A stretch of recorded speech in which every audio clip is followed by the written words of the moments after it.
for the introduction. The paramount chief of Achim Kotoku traditional area, the man who is my father.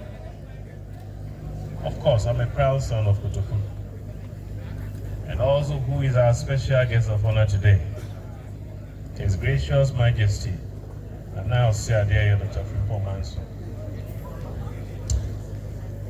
and your entourage. Nkwantahene Nana Dramina Akenten II, who is also a father, a brother, and a mentor. The chair for this special occasion, Miss Rashida Yasmin Abdullahi, a young woman from Odan School who is doing great things within her space. The MP for Akimodan constituency, who is also the Deputy Minister for the Republic in charge of health, Honorable Bosiako, the board chairperson of the governing board of Odan School, Mr. Augustus Satifa, the Eastern Regional Director of Education, who is being represented by the able deputy, the Brain Central Municipal Director of Education, Mrs. Esther Kwesowa, the hard-working headmaster of the institution, Mr. Evans Kwaf,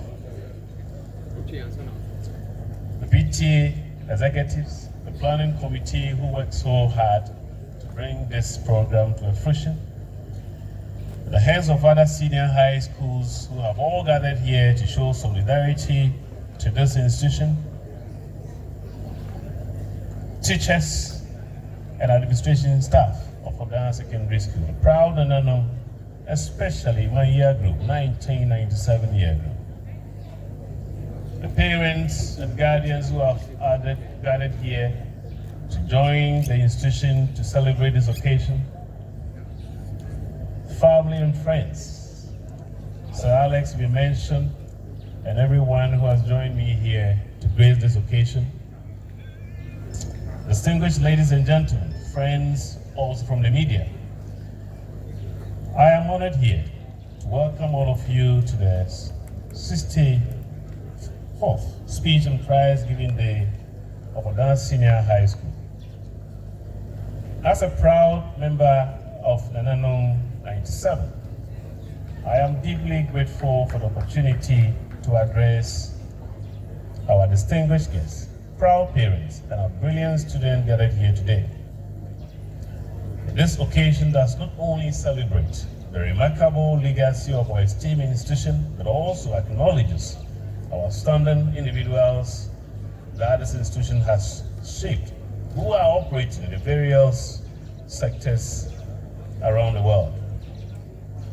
Many of us, ladies and gentlemen, including myself, owe our success and achievements in life to the foundations that we receive at this institution. I do extend my appreciation to the former management of Odan Senior Secondary School under the leadership of Mr. Kwame Jakwa and whose tenure I was fortunate to receive my secondary education here. My appreciation absolutely also goes to my mother, Janet Braco, and my family, who also inspired and supported my education here. I must say that almost every person within my family attended Odan Secondary School. So here, Odan School is actually our university. It's our Kotoku University, and I'm proud to be part of this generation who have benefited from the guidance and intellectual development that this institution has offered. My appreciation also to my schoolmates, many of whom who are very much represented here, and my colleague, especially Mr. Kafu Ibanza, who supports the work that I do at the Cybersecurity Authority. Now, I'm also particularly impressed about the success that we've achieved, especially the seniors among us. I do extend a well-deserved recognition and congratulations to some of the senior Nananum who have achieved a lot for the country and continue to do so. For example, we have Professor Dora Francisca Edukwando, who is a personal inspiration, who rose through the ranks of academia to become the first female pro-vice chancellor of the University of Cape Coast. We also have someone like Bosiako, the provost of the College of Basic and Applied Sciences at the University of Ghana, who is also a personal friend and a board member of my institution, the Cybersecurity Authority. Professor Kekutan Dodobra, former Dean of School of Graduate Studies and the former member of the University of Ghana's Council, is also someone to mention. But our own Professor Henry Kwesi Prempeh, Executive Director of the Ghana Center for Democratic Development, whose public advocacy continues to strengthen the governance system of the Republic. I would like to also acknowledge Dr. Franklin Menu-Amwa, who is a family member, former Executive Director of CRIC, who also inspired my education at Odansco. Again, the Vice Admiral Setu Amoma retired, the former Chief of Defense Staff, who served with distinction in the military, ensuring our national security during his tenure, and currently representing the Republic as a High Commissioner to Nigeria. The current Chief of Army Staff, Major General Bismarck Ona, whose leadership of the Army continue to strengthen Ghana's national security. I think it is time that going forward, management will have to tell the stories of these great men and women who continue to contribute to this country so that the students can be inspired, also to work so hard to find their places wherever it is possible for them to contribute to the development of this country. And I wish to take this opportunity also to recognize the Member of Parliament for the area, Honorable Alexander Bosiako, who is also a former student and has been duly awarded by management. Even as relatively a junior MP, his impact in Parliament has been recognized, leading to his appointment as Deputy Minister of Health. There are many more of our past students who are impacting lives around the world, and I salute Odansco for giving them the foundations. Their names, achievement, and affiliation with this esteemed institution not only laid the groundwork for some of us, but also provided us with the confidence and assurance that success was within our reach if we do work hard. Special recognition goes to Mr. Kwame Joko, I've mentioned again, the former headmaster of the 1997 year group. And Mr. Evans Kwav, the headmaster who continued to steer the affairs of this institution. We're grateful for your dedicated leadership, Mr. Headmaster. Certainly, I cannot overlook the leadership of this school, especially the hardworking teachers and administrators. I do believe most of you are working under very serious, challenging circumstances, but you have not abandoned your critical mission of molding minds and developing the future generations for the country. I think we're grateful to you. We thank all of you teachers of Odan Secondary School. Madam Chairperson, allow me to emphasize the profound impact this institution has had on life, with the hope of inspiring the younger generation. The principles of critical thinking, positive attitude, resilience, service, pursuit of excellence instilled in me here have shaped whom am I today. The friendship I formed and the mentors who guided me were indispensable in my personal development journey. I thank my year group mates for the friendship we shared together here. My intellectual and cultural development truly started here. And I think in some places, I've said public that I was privileged only to have my secondary education here. I had, as my profile was read, I had a university education in Italy. I had a postgraduate in the UK and a PhD in South Africa. But none of these places really shaped my cultural, intellectual thinking than the corners of Odansco. I'm saying it. That's not the first time I'm saying that. And maybe to elaborate a little bit. I have my daughter here, he's studying abroad.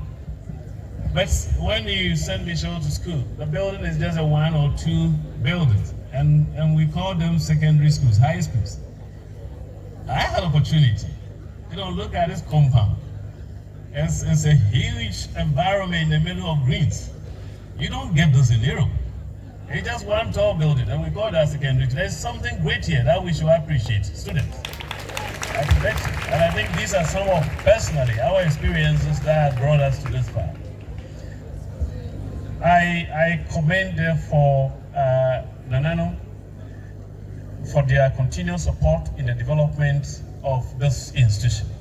I think it has a lot to offer, and all of us need to contribute and develop this establishment.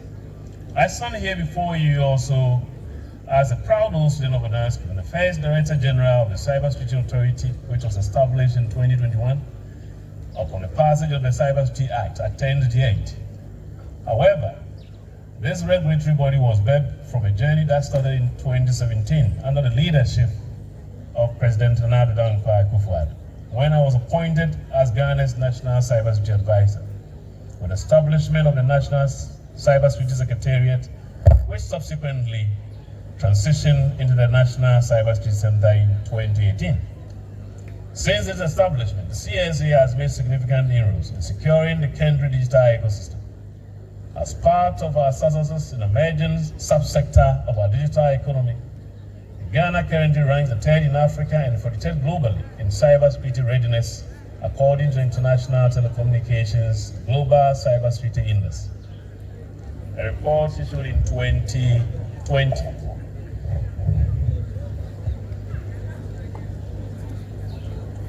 Equally, I'm happy to share that Ghana is among the few nations at the forefront of cybersecurity innovation, positioning our nation as a model for other countries also to emulate.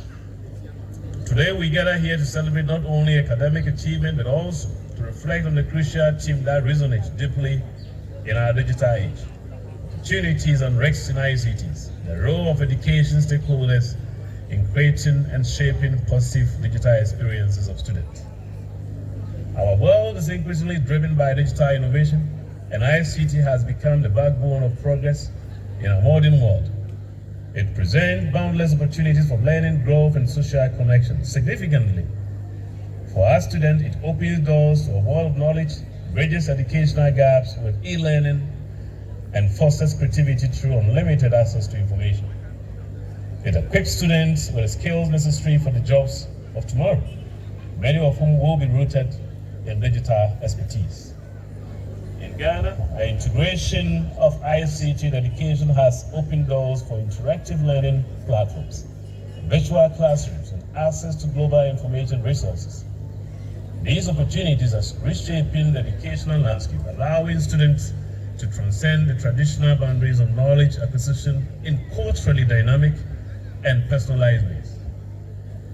The advancement of ICT has become a national vision, with the government embarking on significant initiatives and integrating same into our educational system. An initiative like the Smart Schools project by the government is a testament to the government commitment to digitalizing the education sector and providing our students with the tools to thrive in the digital world.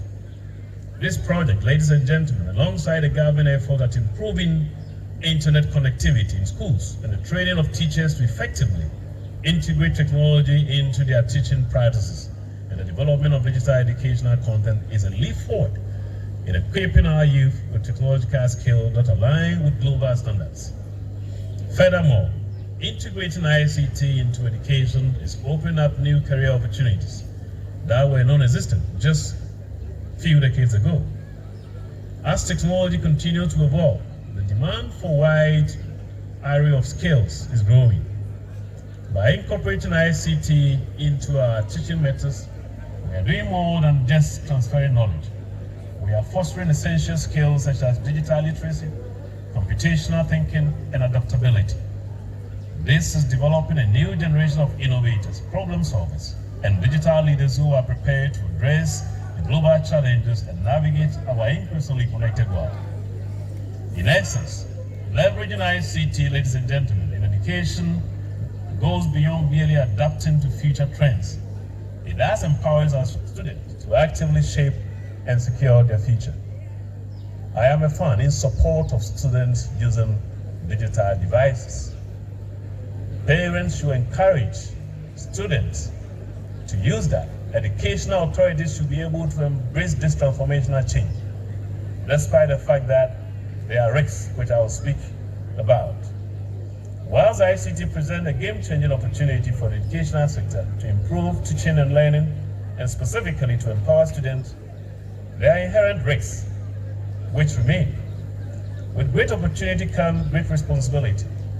The digital landscape is fraught with risks such as cyberbullying, misinformation, and privacy breaches. Some of these issues the chair of the occasion raised in her speech earlier.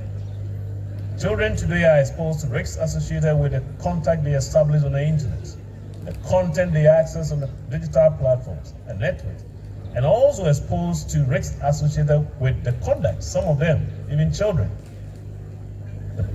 These challenges necessitate a robust framework of digital literacy and ethics, which must be instilled from the earliest stages of education.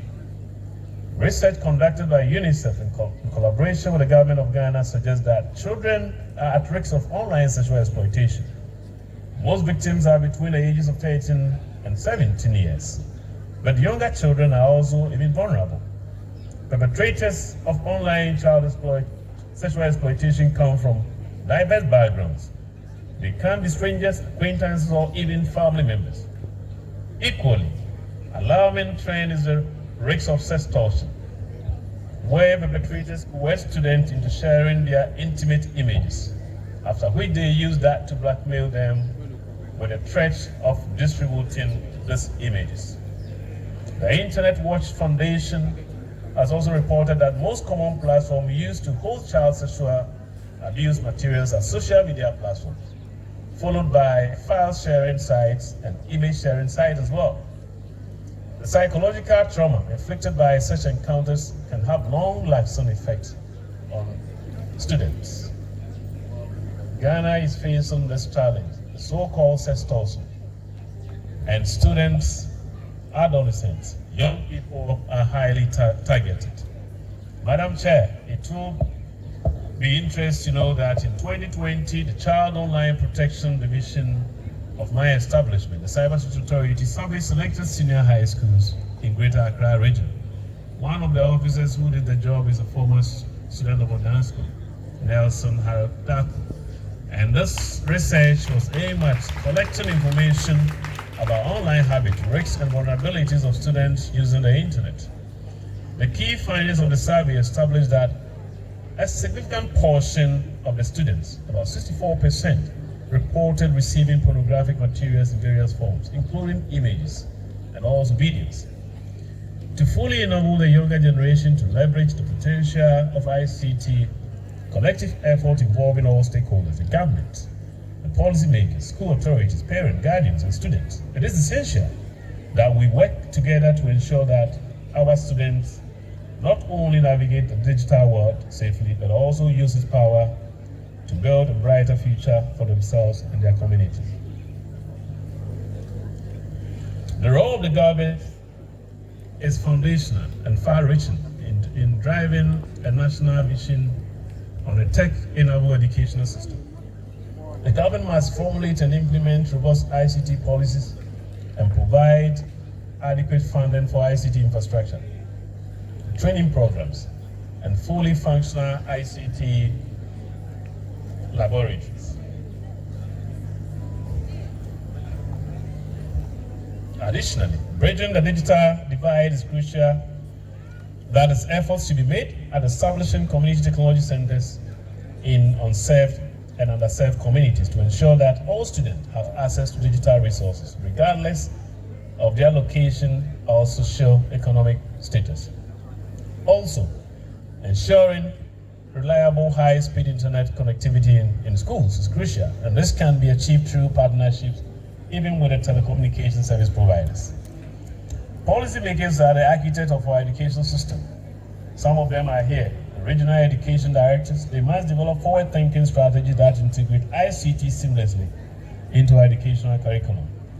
This involves continuous assessment and updating policies to keep pace with technological advancements. For For instance, incorporating coding, robotics, cybersecurity, artificial intelligence courses from primary to secondary education ensures that students are well versed in essential ICT skills from an early age.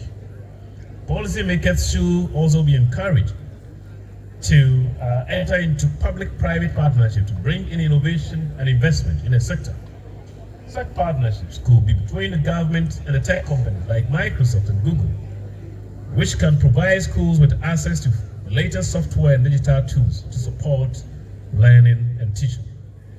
These initiatives foster an environment where ICT can thrive in our schools, preparing students for the future driven by technology and innovation. School authorities, ladies and gentlemen, and administrators are equally vital in the implementation of ICT policies. The schools are responsible for creating an environment conducive to the effective use of technology in teaching and learning. These include providing professional development opportunities for teachers to enhance their digital literacy skills, adopting a culture that embraces change and innovation, and organizing periodic refresher training to keep teachers up to speed with new technologies and their associated risks. For instance, regular workshops on emerging teaching and learning digital tools and cybersecurity measures can significantly boost teachers' confidence and competence. Additionally, setting up dedicated IT support teams at various schools can help address any technical problems promptly. Such establishment can also help some of the parents who are born before the computers.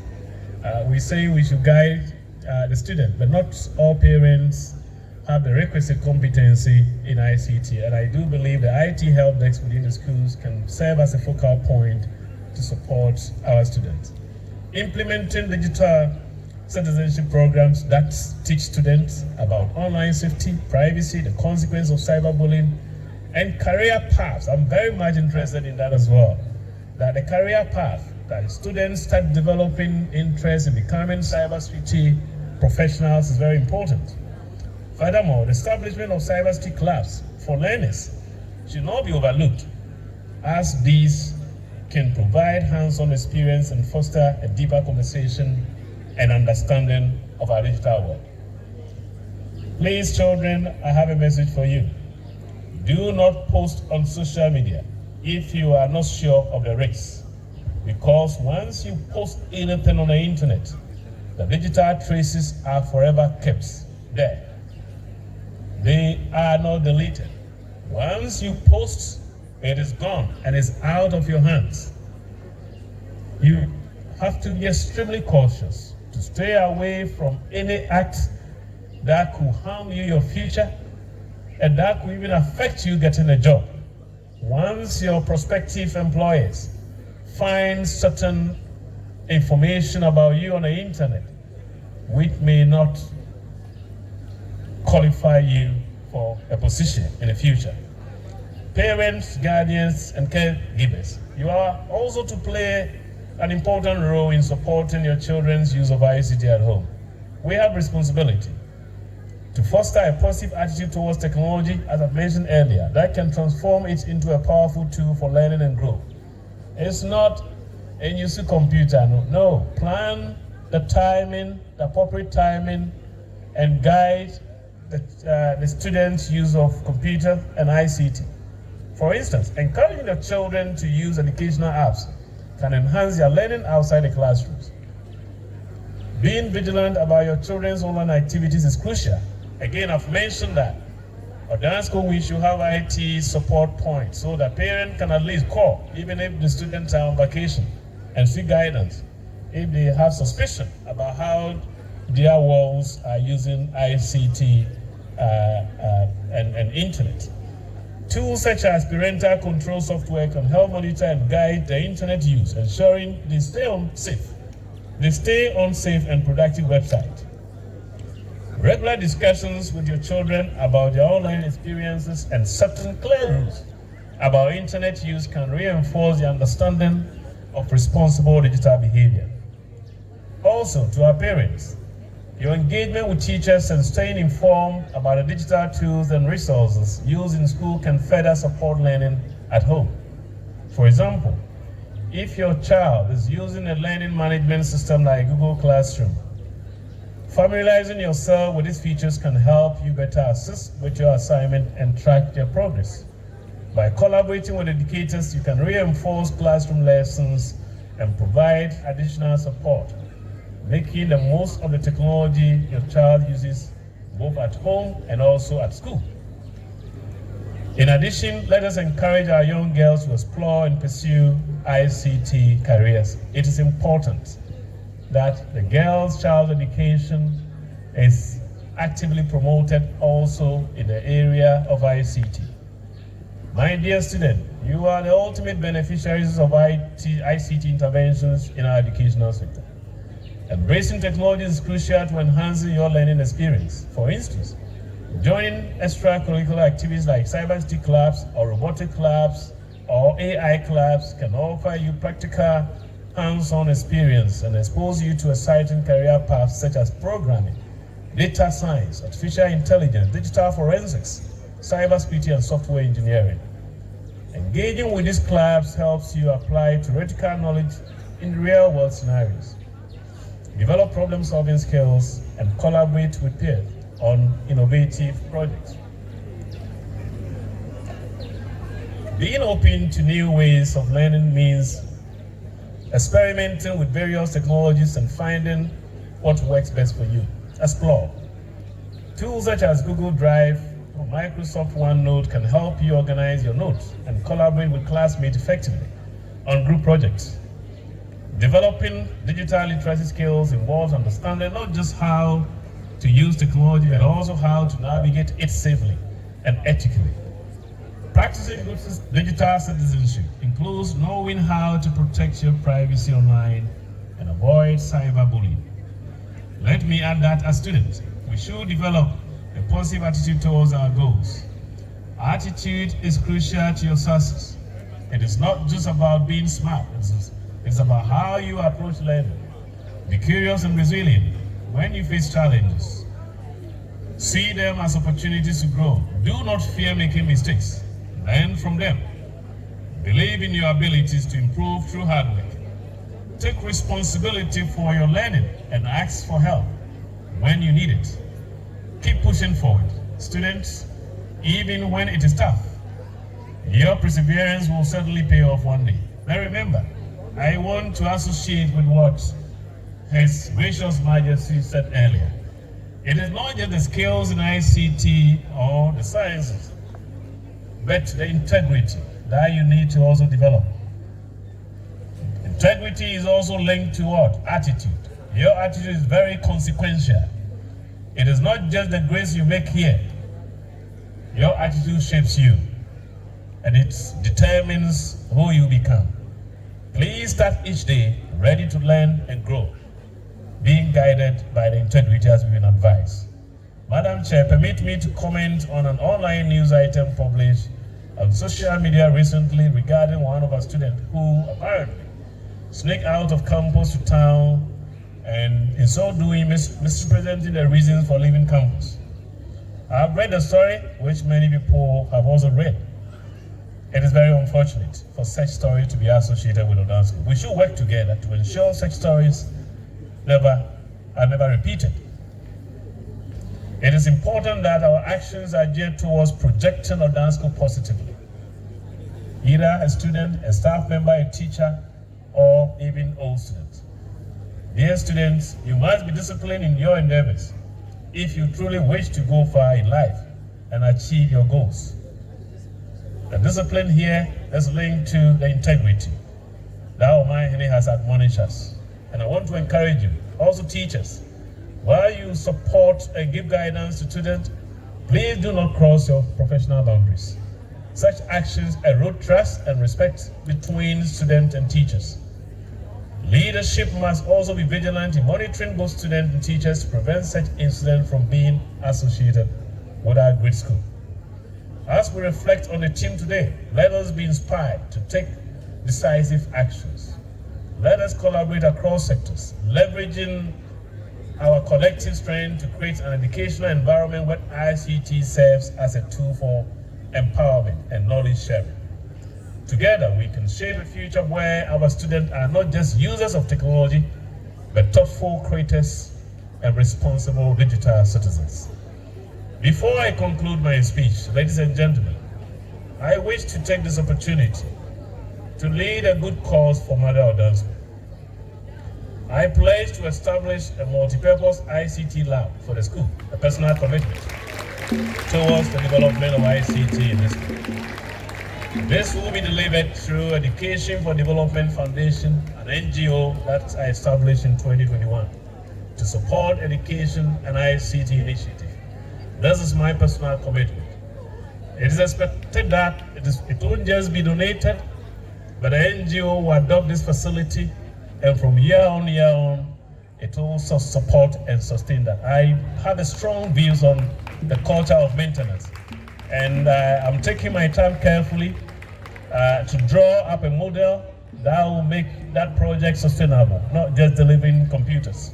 And I will be working with students' leadership, the school's leadership, PTA, the board, to ensure this project is delivered as soon as we get a space to do so.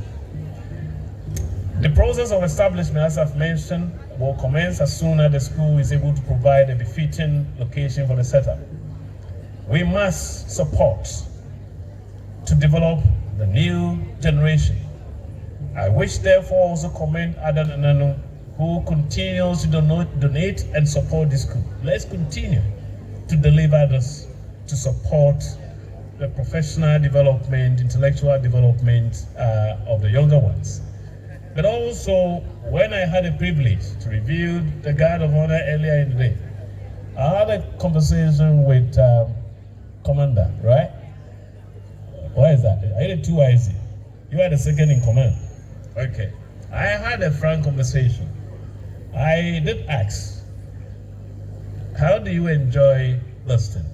And he told me it's an exciting activity on campus. Then my second question was, what is your topmost challenge? And I think I like your thinking. You are developing military discipline. You didn't ask that you need money for what? For snack, right? You did mention that the biggest problem you are facing is what? Uniform. I think that, and Madam, someone who is going to lead the sponsorship, I will be seeking permission to leave because I will have to go back to Accra now for another assignment.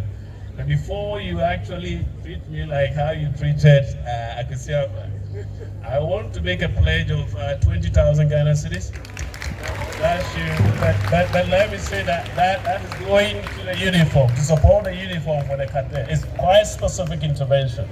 And I do believe some of you will become great military leaders and help support this country. I thank all of you. Thank you. Oh, clap better for director. He said that 20,000 cities going to the cadets. In fact, the opportunity I used has been utilized. Thank you, director. God bless you. Cadet, we'll see you very soon. I don't know